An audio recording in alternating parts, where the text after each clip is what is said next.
Halo guys, balik lagi bareng Nidia di sini. Kalau kemarin Nidia udah nginfoin ke kamu soal kecelakaan paling parah dari dunia balap motor yaitu MotoGP, kali ini Nidia pengen infoin tabrakan yang mengerikan dari dunia Formula One. Aduh, kesannya Nidia jadi horor banget nih infoinnya, tabrakan mulu. Enggak lah ya, jangan takut sama Nidia.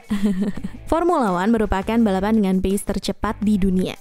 Indonesia pernah punya wakil loh di F1 ini, yaitu Rio Haryanto, sebagai driver di Mercedes Manor Racing Team pada musim 2016. Namun itu hanya bertahan setengah musim tuh. Setengahnya lagi, Rio digantikan oleh Esteban Ocon. Kalian tahu nggak sih guys, jet darat ini bahkan bisa menembus 372 km per jam. Rekor ini dicatatkan oleh Juan Pablo Montoya tahun 2005 di sirkuit Monza, Italia. FIA atau Federation International de Automobile selalu berusaha meningkatkan keamanan driver F1 setiap tahunnya. Mulai dari desain, konstruksi mobilnya, larangan pengisian bahan bakar juga selama balapan berlangsung, sampai menerapkan teknologi yang menuai kontroversial di tahun 2016, yaitu halo. Namun, dibalik semua teknologi canggih itu, banyak terjadi insiden fatal yang bahkan bisa mengancam nyawa pembalap. Bahkan ada insiden yang sampai diangkat menjadi film loh guys. Penasaran kan? Tapi sebelum mulai, jangan lupa untuk subscribe dulu channel Pricebook Otomotif dan nyalakan juga loncengnya, supaya nggak kelewatan setiap ada video baru.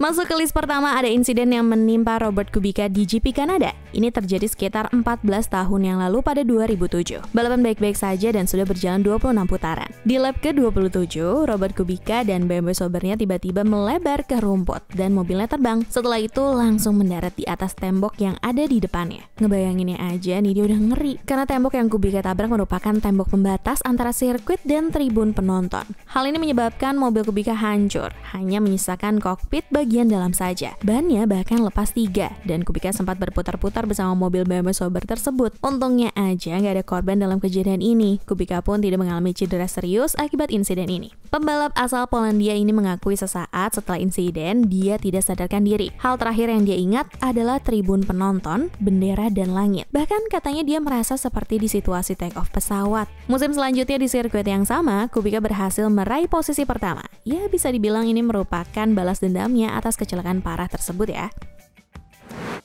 Loh, kok namanya sama dengan sirkuit yang pertama ya? Jadi gini guys, sirkuit Gilles Villeneuve dinamakan untuk menghormati Gilles Villeneuve yang menjadi korban kecelakaan pada GP Belgia 1992. Kecelakaan di Formula One tidak terjadi hanya pada sesi balap, namun juga pada sesi latihan dan kualifikasi. Pembalap asal Kanada yaitu Gilles Villeneuve saat itu sudah meraih posisi 6 dalam kualifikasi. Namun dia berniat untuk melakukan hot lap di sisa waktu yang ada demi meraih waktu yang lebih baik. Saat itu Gilles berada di belakang Jason Mass. Tahu bahwa Gilles akan mendahuluinya, Mass memberi ruang dan melebarkan posisi mobilnya ke sebelah kanan lintasan agar Gilles bisa melakukan overtake. Namun ternyata Gilles juga malah melebar ke kanan. Akhirnya Gilles menabrak Mass dengan kecepatan yang sangat tinggi. Kecelakaan ini membuat mobil Gilles terbang, bahkan dia yang masih terikat sabuk pengaman terlempar beserta joknya dan mendarat dengan kepala yang menyeret di aspal sejauh 50 meter. Ngeri banget ya bayanginnya. Gilles masih sempat dilarikan ke rumah sakit, namun pada malam harinya beliau dinyatakan meninggal. Dia sedih banget karena kejadian ini.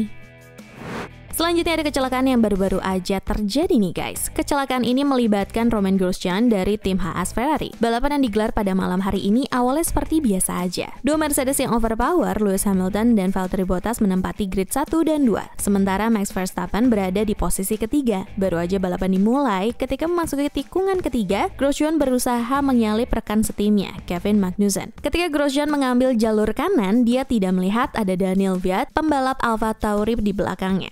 Akhirnya terjadi kontak antara ban belakang Grosjean dan ban depan Kvyat yang menyebabkan mobil pembalap Haas tersebut hilang kestabilan. Sesaat setelah kontak itu terjadi, Grosjean menabrak pembatas sirkuit dengan kecepatan 221 km per jam. Dan menurut tim Analytics F1, G saat terjadi tabrakan itu adalah 53 G. Tabrakan itu membuat mobil Grosjean meledak, bahkan kejadian ini membuat mobil Haas tersebut terbelah jadi 2 bagian. Duh, gimana tuh mobil bisa kebelah 2 gitu? Beruntungnya nyawa Romain Grosjean terselamatkan setelah berhasil dikeluarkan oleh tim safety F1. Namun Grosjean mengakui saat itu dia benar-benar merasakan panas, bahkan dia merasakan tangannya terbakar dengan sarung tangan yang meleleh. Bahkan dia teringat insiden Niki Lauda saat terbakar di dalam mobilnya. Akibat kejadian itu, balapan langsung dikibarkan bendera merah. Balapan ditunda selama 80 menit sebelum akhirnya dimulai kembali. Lewis Hamilton berhasil meraih posisi pertama, diikuti oleh Max Verstappen dan Alex Albon di posisi 2 dan 3. Insiden ini membuat Grosjean menderita luka bakar tingkat 2, sempat paling vokal menolak teknologi halo saat pertama kali diimplementasikan, justru Gochen berterima kasih kepada teknologi halo setelah insiden ini, karena menurutnya halo telah menyelamatkan nyawanya pada insiden ini.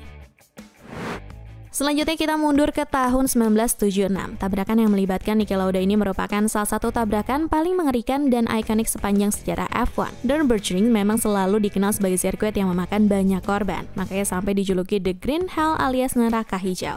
Kalau yang kalian tahu itu Nürburgring GP yang modern, kalian salah besar. Karena dulu F1 menggunakan layout Nürburgring Nordschleife untuk GP Jerman. Pada musim ini, Niki Lauda terkenal atas rivalitasnya bersama James Hunt. Mereka berdua memperebutkan gelar juara pada musim ini. Namun saat melaju kencang di Nürburgring, mobilnya mengalami patah suspensi. Hal ini menyebabkan mobilnya tergelincir dan menabrak tembok dengan kecepatan tinggi. Seketika itu juga mobil Ferrari Lauda terbakar dengan hebat. Akibat tabrakan ini, Lauda menderita luka bakar dan cedera paru-paru yang cukup parah. Namun hanya dalam kurun waktu 6 minggu, Lauda kembali ke lintasan, tepatnya di GP Italia 1976 dengan luka yang masih basah dan diperban. Meskipun begitu, Lauda harus merelakan gelar juara tahun 1976 kepada James Hunt. Kalian tahu nggak sih guys, kalau rivalitas antara Niki Lauda dan James Hunt ini sampai diangkat menjadi film loh. Pada tahun 2013, film berjudul Rush dirilis dan menceritakan rivalitas mereka berdua hingga terjadinya insiden ini. Kalau kalian mau lihat Thor jadi pembalap F1, coba ditonton deh tuh. Tapi jangan yang bajakan ya. Sebelum lanjut ke yang terakhir, nih dia mau ngingetin untuk kamu jangan lupa like video ini dan subscribe jika belum. Nyalakan juga lonceng notifikasinya juga ya, biar kalian gak pernah ketinggalan kalau ada upload video baru. Ini dia yang kelima.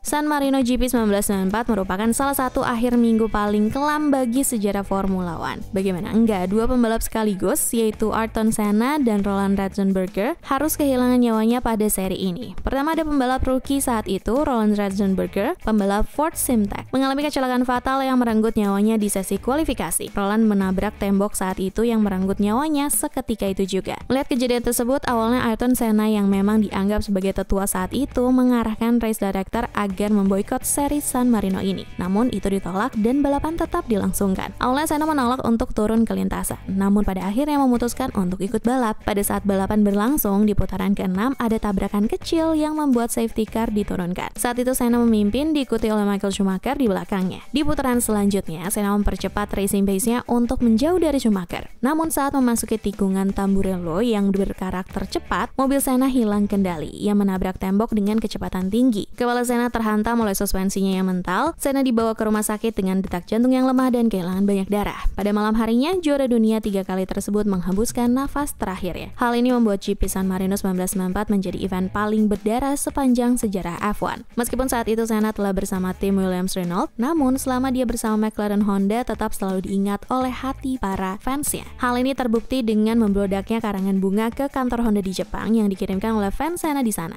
Selain itu, Ayrton Senna juga turut ambil bagian loh dalam mendesain Honda NSX generasi pertama. Ayrton Senna memang telah tiada, namun sosoknya akan terus membekas di hati para pecinta motorsport. See you in heaven, Ayrton.